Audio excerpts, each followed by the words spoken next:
মাঝখানে আমি পড়ে গেলাম অপ্রীতিকর অবস্থায়।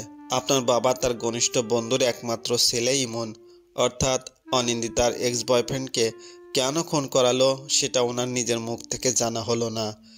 অনিন্দিতার ভাই চমকে উঠল। মুখে আর কোনো কথা ফুটছে না, স্তব্ধ হয়ে দাঁড়িয়ে আছে। পা দুটো তার একটু একটু কাঁপছে। এত কিছু হবে মোটেও আশা করেনি সে। হতভম্ব হয়ে অনিন্দিতা এহসানুল হক সরকারকে বলল, আপনি ভুল বলছেন। আমি কিছু বিশ্বাস করতে পারছি না। আমার মাথা চক্কর দিয়ে উঠছে। আমি জাস্ট আর কিছু নিতে পারছি না। আমার বাবাকে শেরুভাই নামক লোকটা কেন খুন করলো সেটাই তো এখন পর্যন্ত জানতে পারলাম না। এরপর আপনি বলছেন ভাইয়ারও আজ বাবাকে খুন করার কথা ছিল, কিন্তু কেন? আর সব শেষে বললেন ইমনের মৃত্যুর পেছনেও আমার বাবা জড়িত। কি এসব? কিছুই বুঝে উঠতে পারছি না। এহসানুল হক সরকার প্রতি উত্তরে বলল, শেরুভাই হলো একজন খুনি, জেল থেকে পালিয়ে যাওয়া একজন আসামি, যার গল্প শুরু হয় প্রায় 2 বছর আগে। নিখুঁতভাবে খুন, কালো রঙের খাম দিয়ে কাউকে সতর্ক করা, কারো খুন হওয়ার কারণ লেখা, সুন্দর হ্যান্ডরাইটিং, বুদ্ধি, বিচক্ষণতা সবকিছুই দুর্দান্ত। এমনকি ওর ফাঁসির রায়ও বের হয়ে গেছিল। ফাঁসির দিন আমি ওখানে উপস্থিত ছিলাম না। সেটাই আমার জীবনে এই পর্যন্ত করা সবচেয়ে বড় একটা ভুল। ওই দিন ওর ফাঁসিটা হয়নি। সব কিছু যেন নাটকীয় ছিল। আগে থেকে করা সাজানো গোছানো পূর্ব পরিকল্পিত ষড়যন্ত্র, মহাচক্রান্ত ছিল। সে অনেক কাহিনী। আমার আগের কেসটাতেও ও আচমকা এসে এভাবে হস্তক্ষেপ করেছিল। দেখা পেয়েছিলাম প্রায় 2 বছর পর। শেষে দিনাজপুর থেকে গ্রেপ্তারও হয়েছিল, কিন্তু সেই পূর্বের ন্যায়ই যেন জেল থেকে বের হয়ে যায়। আজ পর্যন্ত ওর হাতে খুন হওয়া কেউই নিরাপদ ছিল না। তাদের প্রত্যেকেই কোনো না কোনো অন্যায়, অনাচার, অপরাধ করেছিল বা সেই সবের সাথে যুক্ত ছিল। ও কখন, কোথায়, কিভাবে, কার সাথে জড়িয়ে পড়বে সেটা কেউ জানে না। সে নিজেও বোধহয় জানে না। আপনার বাবার কিছু অবৈধ ব্যবসা আছে, যেই ব্যবসা শুরু করেছিলেন একজনে প্রাণ কেড়ে। শেষও একজনে প্রাণ কেড়েই করতে চাইছিলেন, কিন্তু হলো না। তাছাড়া বিভিন্ন খারাপ চক্রের সাথে জড়িত তো আসেনি। অনিন্দিতা বলল, আমি কিছু মানতে পারছি না, সহ্য করতে পারছি না। আমার বাবা কিসের অবৈধ ব্যবসা করত? সেই ব্যবসা কাকে খুন করে শুরু করেছিল, আর কাকে বা খুন করে শেষ করতে চাইছিল? কিছু সত্য মেনে নিতে হবে, আর কিছু জিনিস না চাইলেও সহ্য করতে হবে। আপনার বাবার অবৈধ ব্যবসার কোনো অভাব নেই, তবে উনি কাকে খুন করে শুরু করেছিল আর কাকেই বা খুন করে শেষ করতে চেয়েছিল সেটা আমার অজানা। তাছাড়া আপনার বাবা কেন আপনার এক্স বয়ফ্রেন্ডকে ইমনকে খুন করিয়েছে সেটাও আমার অজানা।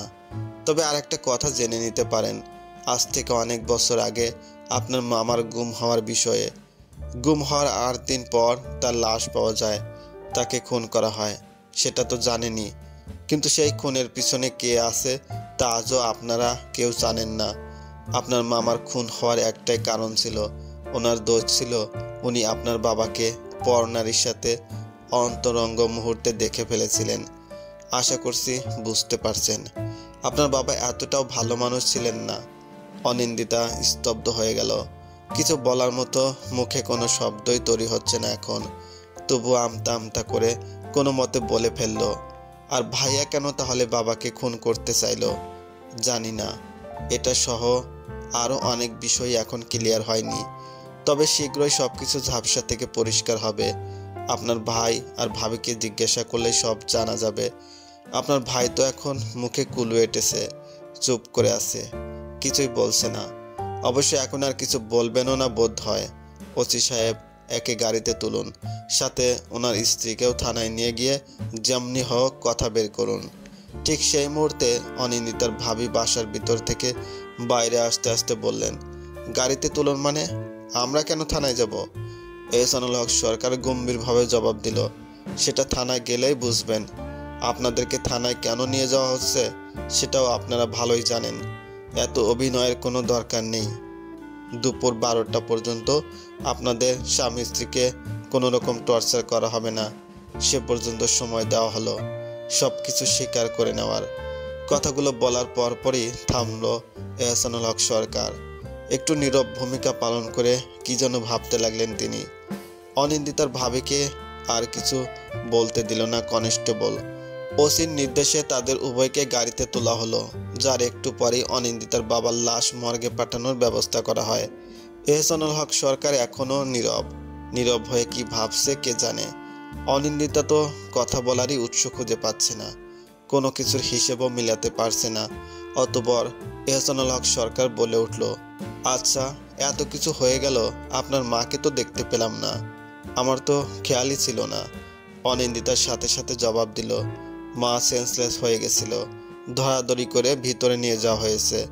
এহসানুল হক সরকার আর কিছু না বলে কাকে যেন কল করে 5 মিনিট কথা বলে। তারপর অনিন্দিতাকে উদ্দেশ্য করে আবার বলল, রাত 4টা বেজে 8 মিনিট, সকাল হতেই বা আর কতক্ষণ। আমি দুপুর 12টার পরে আপনাদের বাসায় আসব, বাকি সব কথা তখন হবে। আপনি নিজেকে একটু শান্ত করে এখন বাসার ভিতরে চলে যান, আপনার মায়ের কাছে যান। তাছাড়া আপনার ছেলেও তো রুমে একা। অনিন্দিতা আর কিছু বলল না, তার কিছু বলতে ইচ্ছে করছে না। চোখের জল মুছে বাসার ভিতরে চলে গেল। এহসানুল হক সরকারও সকাল সকাল থানায় আসবে ওসিকে কথাটা বলেই তাড়াহুড়ো করে নিজে গাড়ি করে চলে গেল। দুপুর 2টা বাজতে আর 2 মিনিট বাকি। এহসানুল হক সরকার মাত্রই অনিন্দিতাদের বাড়ি এসে পৌঁছিল। অনিন্দিতার মায়ের করুণ অবস্থা, অনিন্দিতার থেকে সব কিছু শুনেছেন তিনি। কোনো কিছু মেনে নিতে পারছেন না, মানতে কষ্ট হচ্ছে, যে কষ্ট অনেক তীব্র। এহসানুল হক সরকার সান্ত্বনা প্রকাশ করে অনিন্দিতার মাকে উদ্দেশ্য করে বলে, আপনার ছেলে ও তার স্ত্রী সব কিছু স্বীকার করে নিয়েছে। তারা জানিয়েছে সম্পত্তির লোভে এমন কিছু করার চিন্তা ভাবনা করেছিল। অনিন্দিতাকে তার অংশ থেকে বঞ্চিত করাই তাদের মূল লক্ষ্য ছিল। তাই প্রথমে গয়না চুরি ও বিক্রি করার মিথ্যা অভিযোগ লাগিয়ে অনিন্দিতাকে সবার সামনে চোর ও ছোট করার চেষ্টা করলো। তারপর বিভিন্নভাবে বাবার কান ভাঙাতে লাগলো, কিন্তু তাতেও কোনো কাজ হচ্ছিল না দেখে শেষমেশ কিছুটা স্ত্রীর প্ররোচনায় নিজে বাবাকে হত্যার পরিকল্পনা করে কোনো মতে ওনাকে বাসার বাইরে নিয়ে আসে। এরপর প্ল্যান অনুযায়ী ওনাকে বাসার সামনে থেকে 3 জনের একটা গ্রুপে কিডন্যাপ করার কথা ছিল। তারপর ভয়ভীতি দেখিয়ে সব কিছু লিখে নেওয়ার পর খুন। এখন আসছি মেইন পয়েন্টে। অনিন্দিতার বাবা তার ঘনিষ্ঠ বন্ধুর ছেলে ইমন, অর্থাৎ অনিন্দিতার এক্স বয়ফ্রেন্ডকে খুন করার জন্য যাদেরকে কন্ট্যাক্ট দিয়েছিল তাদেরকে অনিন্দিতার ভাইও নিজের বাবাকে কিডন্যাপ করার পর সম্পত্তির একটা কাগজে সাইন করিয়ে খুন করার কন্ট্যাক্ট করেছিল। কুখ্যাত কন্ট্যাক্ট কিলার, মাত্র 3 জনের একটা গ্রুপ। এমন কোনো কাজ নেই যে তারা করে না, তাদের সাথে দেখা করার কোনো সুযোগ নেই, একে অপরের মুখোমুখির তো প্রশ্নই আসে না। এক কথায় তারাও আপনাকে কখনো দেখবে না, দেখতে চাইবেও না, আপনিও তাদের কখনো দেখতে পারবেন না। এমনিভাবে তাদের কাজকর্ম চলে আসছিল। যেহেতু দুটো কন্ট্যাক্ট একই দিনে ছিল, তাই একই দিনেই তারা দুটো কাজ একসাথে শেষ করতে চেয়েছিল।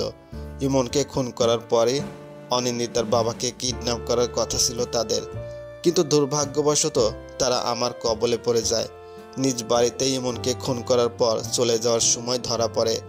অনিন্দিতার বয়ফ্রেন্ড আছে জেনে অত রাতেই আমি ইমনদের বাড়ি গিয়েছিলাম কিছু জিজ্ঞাসা করার জন্য।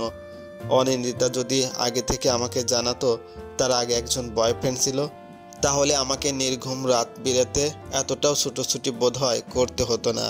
অনেক আগে অনেক কিছু জেনে যেতাম। গতকাল রাত 2টার সময় অনিন্দিতাকে ফোন করে ইমনের ব্যাপারে বেশ কিছু কথা বলার পর সাথে সাথে কল কেটে দিয়েছিলাম। সব কিছুর পরেও কেন যেন আমি সংকোচ মুক্ত না হতে পেরে 5 মিনিট পর আবার কল করে অনিন্দিতাকে বলেছিলাম তার বাবার প্রাণ সংশয় আছে।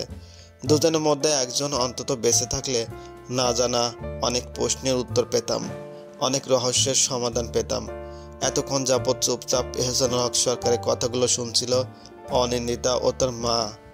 অনিন্দিতা বলল, আমি ওর মতো একজন বেঈমান প্রতারকের কথা আপনাকে জানাতে চাইনি, তাই বারবার বলতেছেও সেদিন বলতে পারিনি। ও একজন ঠক, ভালোবাসার নামে আমাকে ঠকিয়েছে। ইমনের সারা ডায়েরি জুড়েও এমনই কিছু লেখা ছিল। লেখাটা তার নিজের হাতের লেখাই। কে কাকে ঠকিয়েছে সেটা আমি এখন জানি না, জানতেও তেমন একটা সময় লাগবে না। আমি আপনাকে সেদিন রেস্টুরেন্টে বারবার বলেছিলাম আমাদের মধ্যকার কথাবার্তা যেন আর কেউ না জানে, কিন্তু আমি শিওর আপনি সেগুলো পাস কান করেছেন। আমি শুধু আমার পরিবারের সবাইকে জানিয়েছিলাম। সবাই অনেক বাজে কথা, কটু কথা শোনাচ্ছিল, তাই সহ্য করতে না পেরে রাগের বশে বলে দিয়েছিলাম। ভুল করেছেন, আপনার পরিবার থেকেই সেটা আরও 5 কান হয়েছে। তাৎক্ষণিক তার কান অবধিও চলে যায়, যেটা আমি গুণাক্ষরেও চাইনি। জানি না শেরু ভাই এরপর কোথায় কখন কি করবে। মাসের পর মাস, তারপর বছর ওর পিছে হায়নার মতো পড়ে আসছি। ওকে গ্রেপ্তার করার আরও একটা সুযোগ পাওয়া গেল। এখন আসছি ইমতিয়াজের ব্যাপারটায়। ইমতিয়াজের কেসটা 3 মাস পর এমনি বন্ধ হয়ে যায়নি।